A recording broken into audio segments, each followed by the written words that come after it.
Okay, turning now to Epstein, some extraordinary new information being released by the House Oversight Committee. You'll all remember the story about the so-called birthday book for Jeffrey Epstein, which included a letter allegedly from Donald Trump. The White House claimed that it was a forgery, that it was a fake, that it didn't exist. The Wall Street Journal was actually sued, Rupert Murdoch and others, by Donald Trump personally for defamation, claiming that no such letter ever existed. They said that they never even showed them the letter. Well, the letter has now been released to the House Oversight Committee. It is part of several pages now released by the Oversight Committee from the so-called birthday book directly from the estate of Jeffrey Epstein. So let's make that very clear. This was from the estate of Jeffrey Epstein, this so-called birthday book that was compiled by Ghislaine Maxwell, has a lot of other luminaries and other interesting people, but the allegation from the White House now is that it's a fake letter, which was actually planted in the Epstein estate, I guess, from the year 2003. And since that time has bubbled up, that forgery to where we are right now. So just presenting that. And we'll get to some of the White House denials in a second. But let's take a look at the letter, which was described for us only by the Wall Street Journal. Let's go ahead and put B4, please, up on the screen so you can all see it now for yourself. There it is. And I'll remind you kind of the weird cryptic poem that was written there in typeface, voiceover. There must be more to life than having everything. Donald, yes, there is, but I won't tell you what it is. Jeffrey, nor will I, since I know what it is. Donald, we have certain things in common, Jeffrey. Jeffrey, yes, we do, come to think of it. Donald, enigmas never age. Have you noticed that? Jeffrey, as a matter of fact, it was clear to me since the last time I saw you. Donald, a pal is a wonderful thing. Happy birthday. May every day be another wonderful secret. Donald J. Trump with a signature there listed. So B5, please, just to go and show everybody. The initial understanding and statement from the White House is, quote, time to News Corp to open that checkbook. It's not his signature. Defamation in all caps. That is from Taylor Budowich. He is the Deputy White House Chief of Staff and a cabinet secretary there over at the White House. A little bit of an issue, though, because in the New York Times story and the Wall Street Journal, they've actually released other side-by-side photos of Trump's signature from that time period, and they do appear to look very similar. So not a signature expert, obviously, or any of that. You can judge it all for yourselves, but certainly some of the story about how allegedly this is a fake doesn't pass some of the smell tests, considering that it does come from the Epstein estate itself. By the way, in terms of who leaked this, it's very interesting originally because, Krystal, some of the things that have now come out from the Epstein estate that were released by the House Oversight Committee appear to actually have been a part of some exhibits in the Ghislaine Maxwell trial. So that birthday book has probably had access both by U.S. prosecutors and the FBI, some since 2019, but also obviously available to the Ghislaine Maxwell legal team. So still lots of speculation as to who originally leaked it, but we can all go read it for ourselves. I was reading some of it this morning. It's unbelievably creepy. It's disgusting. And this is like, I'm taking Trump out of this. Trump was one of many included with lewd and creepy, disgusting messages from literally some of the world's richest, most powerful people. They're all writing in some sort of secret code. We have little children, cartoon drawings. And I mean, I'm not exaggerating. Emily and I will fully go through some of this stuff tomorrow. But obviously, the headline here is specifically about Trump and his denial. And as part of the reason why, immediately they started saying that all the Epstein files themselves were a hoax. But you can see here, the story's not going away, and it's becoming more inconvenient for the White House and for everybody else who has touched this man over the years. That was an interesting choice of language there at the end. I used it correctly. Well, with regard to who leaked it, I mean, it is worth noting that since Ghislaine Maxwell got her little cushy move to her low security Club Fed and she had her nice little conversation with the deputy AG, we haven't gotten any more leaks now, have we? So that is an interesting thing to note. Can we put the B4 back up on the screen? Because many people are noting this did not look the way that we expected it to look. It is even more disturbing to see in person. I thought that there's sort of an assumption when you think of like a grown man drawing a female shape. You expect giant boobs. That's what I'm trying to say. Now listen, I appreciate the inclusivity of the small-breasted woman community, okay? However, many are also pointing out this actually looks like a prepubescent girl. So when you have the president of the United States writing in this creepy-ass code about the secrets they have in common and enigmas, etc., may every day be another wonderful secret. On this image, it is very hard to come up with what an innocent explanation of what he is referring to is. Especially, Saagar, to your point, when you put it in context of the rest of the book, which is fucking disgusting. Can put B8 up on the screen to give you a little taste of what we're talking about in this book. You can see here a cartoon drawing of Jeffrey Epstein handing balloons to little girls in the year, they say 1983, and then in 2003, the present day, him receiving massage from, girls who are unclothed or barely clothed. And it says, what a great country. So seemingly a cartoon depiction of his grooming. Literally. I mean, it's a literal cartoon version of grooming. Yeah. Including one of the girls with a JE tattoo. Oh, I didn't even notice that one on her ass. Yeah. And I mean, if you look at all of these, many of them are indecipherable because they are all speaking in this weird, like, eyes wide shut code. So the impression you come away with is a whole friend group of extremely powerful and wealthy individuals. Les Wexner has his contribution in here, many others besides, who all know what's going on and are at the very least aware, if not directly participating. That is very much the impression you come away from if you spend 5 minutes looking at this disgusting book.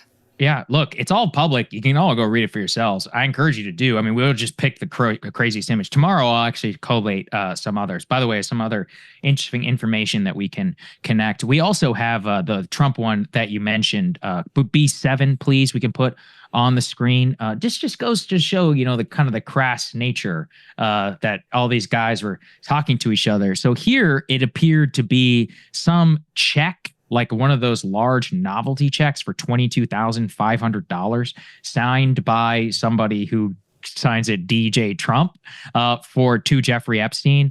And the letter that was written is Jeffrey showing early talents with many women sells, quote, fully depreciated blank to Donald Trump for $22,500, showed early people skills too.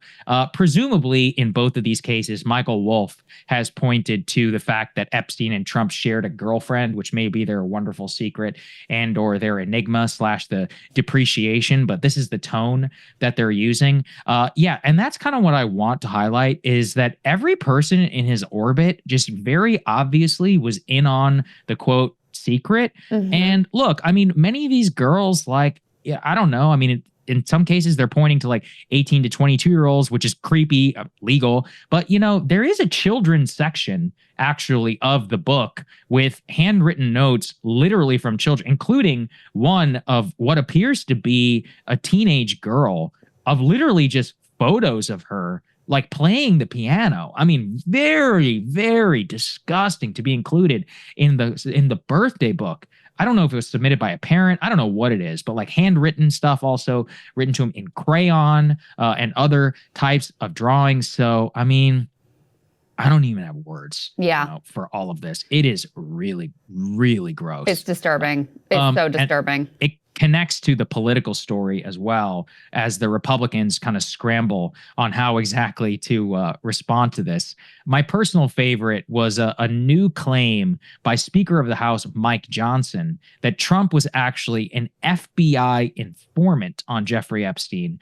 Let's play B1, guys. Take a listen. He's not saying that what Epstein did is a hoax. It's a terrible, unspeakable evil. He believes that himself. When he first heard the rumor, he kicked him out of Mar-a-Lago. He was an FBI informant to try to take this stuff down. The president knows and has great sympathy for the women who have suffered these unspeakable harms. It's detestable to him. He and I have spoken about this as recently as 24 hours ago. That's an extraordinary claim that Trump was an FBI informant. We have not yet ever seen a single document or a release from the White House about that. By the way, remember Trump himself said that he was mad at Jeffrey for stealing somebody from the massage, or what did he say, from the spa, which we believe is Virginia Giuffre, who was one of the individuals who said that she was. He was asked about it, and he said, "Yeah, I believe so." He said, "I believe that's who I'm talking about." Okay, so, he said it. All right, I'm just taking that away. He's never mentioned being an FBI informant. Speaker of the House, Mike People Johnson. People are saying he was a white hat pedophile, actually. It's like, what? Like, what? B2, please, because Mike Johnson is now saying, guys, I misspoke, actually, about that. Let's take a listen. Yeah, what do you mean by that? What I was referring to in that long conversation was what the victim's attorney said. More than a decade ago, President Trump kicked Epstein out of Mar-a-Lago. And he was one of the only prominent people, as everyone has reported, not President Trump, but everybody about him, that he was willing to help law enforcement go after this guy who was a disgusting child abuser, sex trafficker, all the allegations. That's what they heard. So the president was helpful in that. I don't know if I use the right terminology, but that's common knowledge, and everybody knows that. So this is much ado about nothing. Did the president tell you this specifically about his involvement? I was recounting what others have said. The president and I have talked about the Epstein evils many times. He's as disgusted by it as everybody else. He has long had a history of acknowledging that, and he has said repeatedly he wants everything to come out, all credible information, everything for the American public to decide. Was he ever asked to wear a wire or anything like that? I have no idea. No, I'm not saying that. I have no information about that whatsoever. I was repeating what has been common knowledge for a long time. The president was helpful in trying to get Epstein, for the law enforcement to go after Epstein. That's always been my understanding. That's common knowledge. It's the public's understanding. I was not breaking news there, okay? Common knowledge, not to me. And I follow this thing pretty damn closely, don't I? And it literally. So look, apparently this all stems from the attorney Brad Edwards, who, quote, confirmed that Trump had offered helpful information during the investigation. But that is a basically side quote from the Epstein victim lawyer. I don't even know what he's referring to. There's no detail or any of that. And Mike Johnson spinned it into some sort of like grand gesture. But look, broadly, I mean, I think what this needs to fit into is every time that you think because everyone knows to a certain extent. Oh, of course, everybody knew around him knew.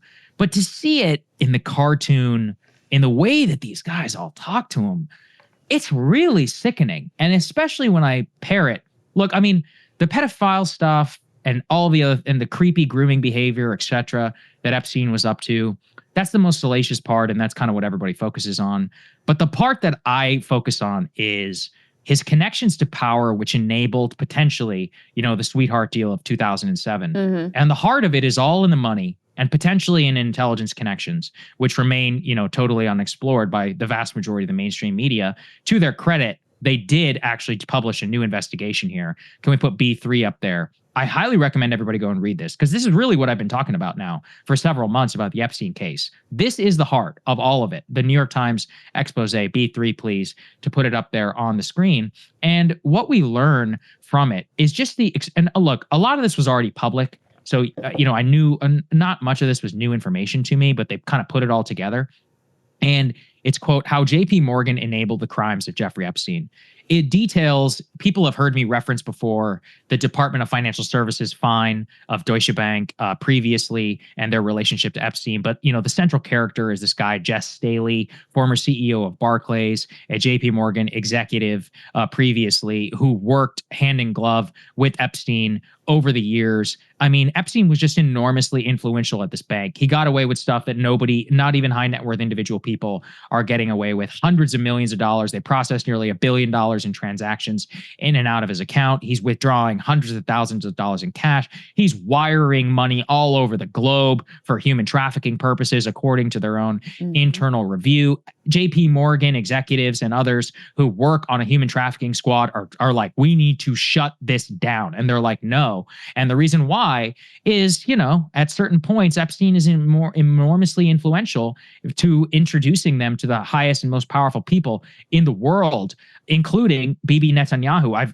I've released that email before, and for reference, but they reference it here. At one point, that Jess Staley is like, "Hey, we were able to secure a meeting with Netanyahu." This is, by the way, after Epstein has been convicted or has had the 2007 non-prosecution agreement that he, pleads guilty to, and Epstein is like, surprise, surprise, basically saying that he brokered the meeting. Obviously, that also includes his previous relationship with the Israeli Prime Minister Ehud Barak, which is well known and which we have explored here on this show. But this is the heart of everything. And I want to give a shout out to Senator Ron Wyden, who has been at the forefront of this and talking about the suspicious activity reports and other documents that are held right now by the Treasury Department. This is the heart of the real Epstein story. Where'd the money come from?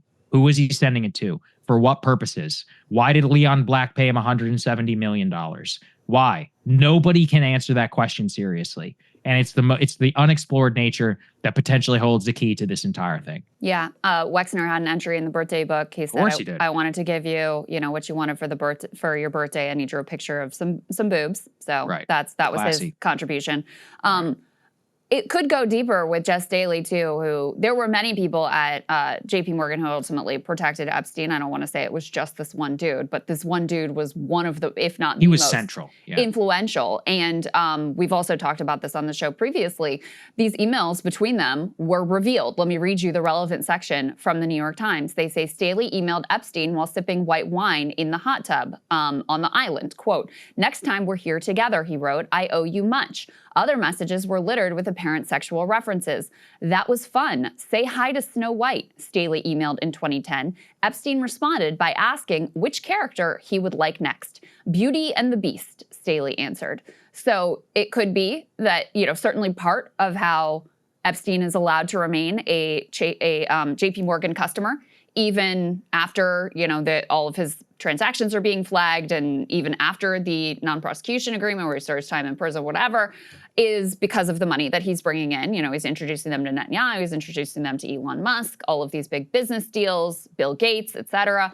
That's certainly part of it. But part of it could also be, what did Epstein know about Staley? What activities was he involved in? And that could have been part of the modus operandi. And certainly Epstein's collecting of these powerful people, that was another thing, is they would say to each other internally within the bank, well, if all these rich and powerful people trust him, then who are we to throw him out on the street? So that actively was used as a protection mechanism. Lastly, just to go back to the Republican Party, the Mike Johnson thing, which is wild. It strikes me as just, they're so desperate to get out from under this, to somehow jiu-jitsu this into Trump is actually the good guy here somehow, even though he's longtime friends with Epstein, and we've got this birthday book thing, and he won't release the files, and we know his name's in the files, all of this stuff. They're just throwing stuff at the wall and seeing what sticks. So Mike Johnson put this thing out here. People were like, what are you talking about? That's ridiculous. And then he had to be like, I misspoke. I didn't mean it that way. Okay, Mr. Speaker of the House, you don't know what it means to be an FBI informant. Sure. But we also need to recall the way J.D. Vance originally responded to the birthday book revelations. He was not the only one, but he went particularly hard in the paint. Can put B6 up on the screen. This is when the first Wall Street Journal story came out that just described the birthday book. And he says, "Forgive my language, this story is complete and utter bullshit. The Wall Street Journal should be ashamed for publishing it. Where is this letter? Would you be shocked to learn they never showed it to us before publishing it? Does anyone honestly believe this sounds like Donald Trump?" They went hard on this story, Saagar, as you'll recall, at the time, adamant that this was fake, that it was a forgery, that the letter doesn't exist, etc. And now we have it. We can all see it with our eyes. And they're desperately trying to go with this, oh, well, that's not his real signature. It's just unbelievable the way they will lie to people and think that you are so dumb that you will actually believe that, this was all invented and, it's a plant and it was Hillary or Comey or whatever. And it's just wild to me, the brazen nature of the way they will lie and spin and obfuscate and grasp at straws in order to make not just this story, but any story that's uncomfortable for them go away. There's only one defense, and it's not a good one, is that they shared a 22-year-old legal but creepy girlfriend, and that's what all the things were about. And he was aware of it, and he was connected to him for many years, and then they fell out over a stolen spa employee, and who he then groomed, and according to Virginia Giuffre, obviously was abused for many years. Not exactly a tale of white knight, exactly. And so they have to resort. Their highest and best defense is just to release everything, because then you're just one of many people kind of caught up in the web, and we can look for all sorts of connections that may or may not just include Donald Trump, but include everybody. But that's the tack that they've chosen. A lot of people can see through it. A lot of people who are interested in this story are extremely fed up with the Trump administration's handling it, and they should be. They absolutely should be. All right, we've got Dave Weigel standing by. Let's get to it. Hey, if you like that video, hit the like button or leave a comment below. It really helps get the show to more people. And if you'd like to get the full show ad-free and in your inbox every morning, you can sign up at breakingpoints.com. That's right. Get the full show, help support the future of independent media at breakingpoints.com.